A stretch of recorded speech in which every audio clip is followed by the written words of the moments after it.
Dreading going to work tomorrow? At least you don't have to deal with a national holiday where people can try to murder you.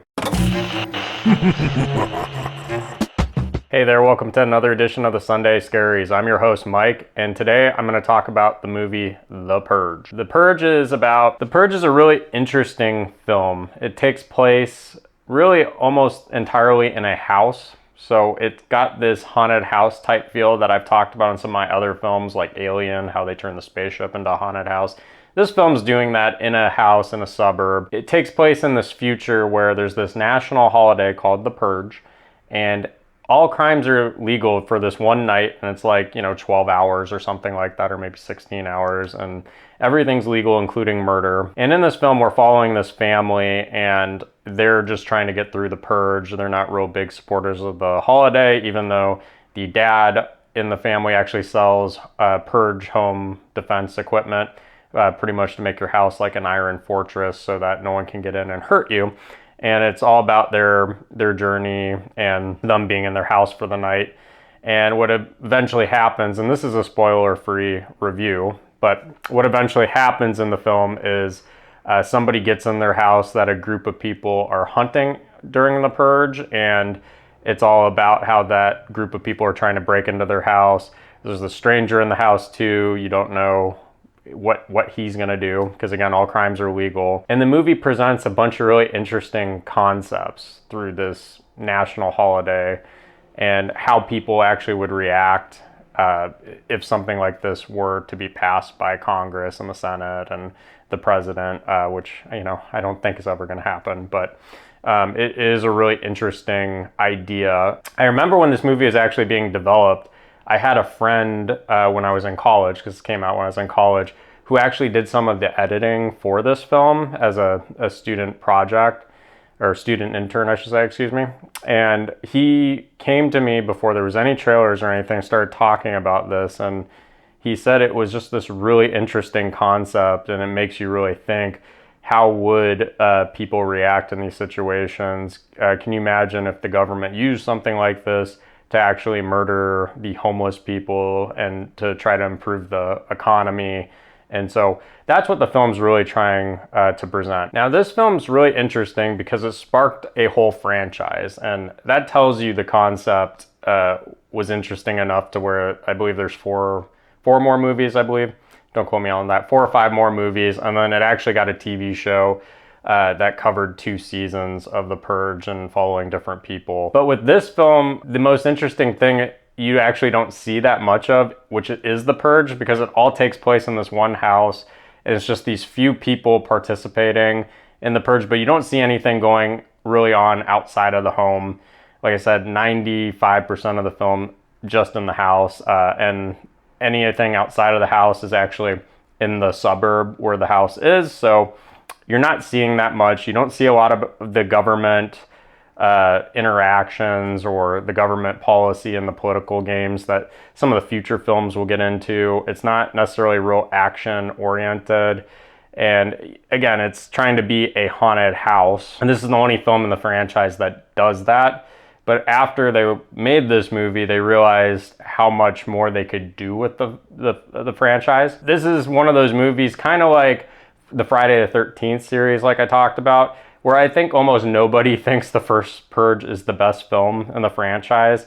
It's just a average, I would say, home invasion film, but the concept is really, really neat. And that's what I kind of like about some of these maybe lesser done films, or films that didn't reach their full potential but have great ideas, because there's still a lot of really cool things inside them, even if the film, is just a average 90-minute runtime or whatever this film actually is. So let's talk about a few really interesting concepts in The Purge. The first is this whole home invasion scenario. Now, it's not executed the best. It's a typical, the characters are just doing really dumb things, and you're like, why would you do that? Why would you do that, right? So it kind of gets annoying, but it still doesn't change that the house does feel really scary once this guy gets let inside and there's these people trying to break in, and you don't know where people are, and the power's cut out, and it's dark, and the main character, it's his wife and 2 kids, And then there's another character that's in the house too that you find out about a little bit later on. That part of it is really creepy, at least conceptually. And Ethan Hawke is actually the main actor in this film. There's a few other really notable actors and actresses. I'm not gonna get into the whole cast. But he's just trying to protect his family, and even though he's really against the purge, you know, he wants this guy out of his house because he doesn't want these people to break in, and he's really not sure if the home equipment that he sells will actually work, which is kind of ironic because he's pretty well off from the looks of it as far as financials go in that selling this equipment. So other people seem to believe in it, but it's ironic that he doesn't actually believe it'll keep them safe. The second really interesting concept in this, and this is why it gets so crazy once people get inside the house, is you can't trust anyone. And the person that gets in their house, you think probably doesn't want to cause the family any harm. He just wants to survive because this group of people are hunting him. But the reality of it is anything's legal, and if he wants, he can murder the family if he wanted to. And likewise, as other people get in the house, you know that they're allowed to murder them. And it's not like a traditional scary movie where, you know, somebody's getting chased by a slasher or some kind of monster or whatever, but, you know, murder's illegal. In this movie, it's legal. And even if the family did get out of their house and gets away from all these people, they'd have to survive the whole night, because if they come across anyone else, they can just murder them. And that creates this very interesting atmosphere that's really not in that many movies. Most movies, it's, okay, if they did somehow get out of the house, they could go to the police and get help. Well, the police aren't going to help them in this film. They don't want anything to do with them on this night. Same with the hospitals and the, you know, ambulances and all that type of stuff. There's nowhere to go. So that is a really cool concept that they do fairly well in this. Another really interesting thing in this film, and other films will dive much more deep into it, and I can't wait to talk about some of those. It's this, that the government is using this night to profit.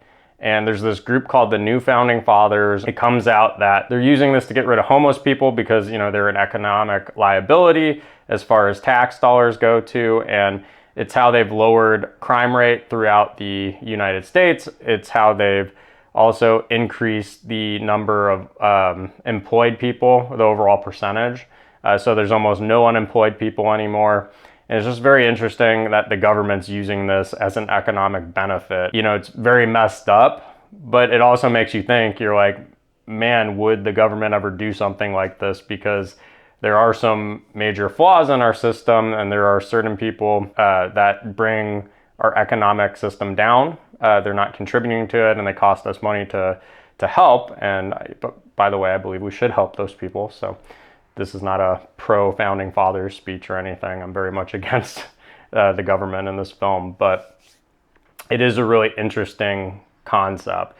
And then future films will actually even get into how they're using it for tourism, and there's this whole market between gun sales, and you see some of the home security sales already in this film, and insurance, all those types of things. It's creating this whole new business that currently doesn't exist in the United States, and it makes you just wonder, sick and messed up as this is, would this really benefit the economy? And if so, would there actually be a group of people out there that would try to push something like this?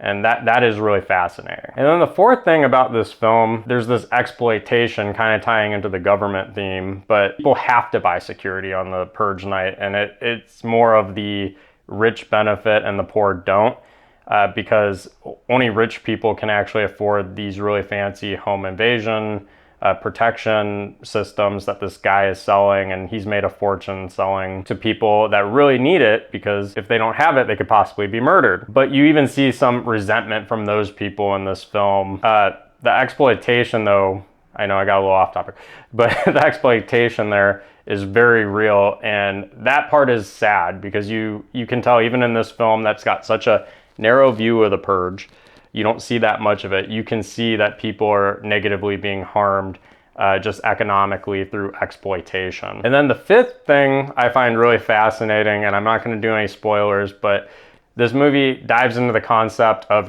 revenge and resentment, and how this is the one night people can murder other people. And you see that people have been festering these hatreds for others, and they actually do try to use this night to hurt somebody that they have resentment towards or hate. The one thing I've really reflected on this film, it does make you realize how much resentment is bad for you. All right, so let's get into the rankings. And the overall ranking of this film, I'm only gonna give it 2.5. It's definitely not a good movie, but it's not the worst movie.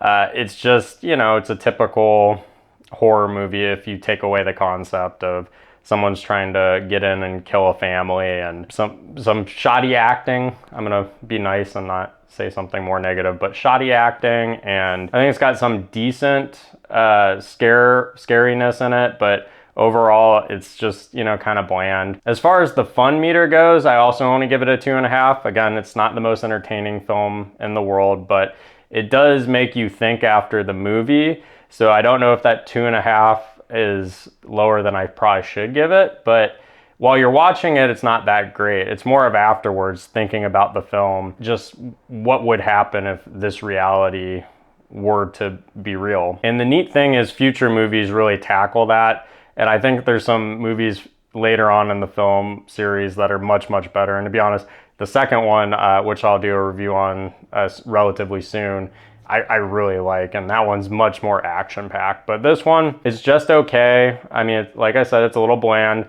It's not one that I revisit in the franchise, but like if one of my friends wanted to watch it, I totally could and have a decent time, but it's not one I would ever rewatch on my own. And as somebody who rewatches a lot of films, you know, that's not normal for me necessarily. But this is one I'd probably skip over if I was rewatching the franchise. Anyways, guys, thanks again for tuning in. Please subscribe and follow if you haven't already. I really appreciate all the support, and please invite any friends that you think might be interested in listening to my reviews. And also, please leave a comment on The Purge. I'd love to know your thoughts and opinions about this film. It is a really interesting concept, and I like to know if you watched the movie, if you enjoyed it a little bit more than me, or if it's kind of the same thing, you're just really into the concept, and I can't wait to talk about some of the future films. And the next one will be Purge Anarchy. With that said though, all I know is I'm really grateful we don't have a national holiday like this. I hope you have a good week.